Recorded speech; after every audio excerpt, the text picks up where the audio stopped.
Reviewing The Irresistible, Urge to Fall for Your Enemy by Bridget Knightley.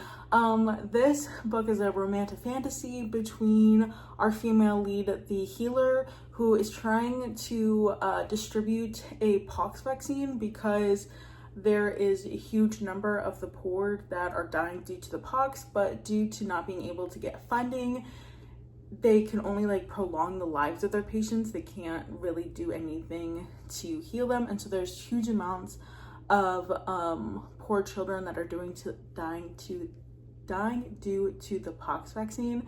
And so she makes a deal with our male lead that she will heal him if he gives her funding.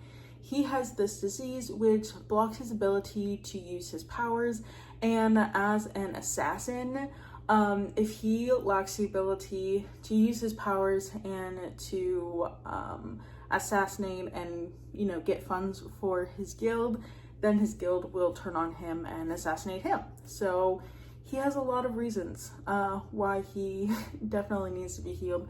Number one of them, his life. It is a romantic fantasy, but I would definitely say that it leans more on just the romance side.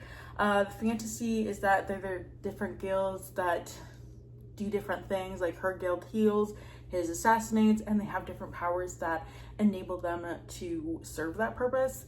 However, I feel like it's definitely more romance leading, and that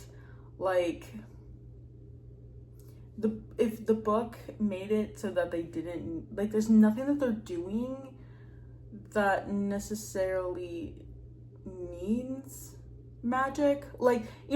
She's a nurse, there's nurses in the real world.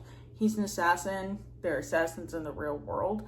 I felt like it kind of tiptoed in the fantasy realm, but stayed very predominantly in the romance realm. And personally for me, I wish that it kind of had more world building, which is one of the things that I love the most about fantasy, and had more imagination, which I think is one of the things that people really love about fantasy.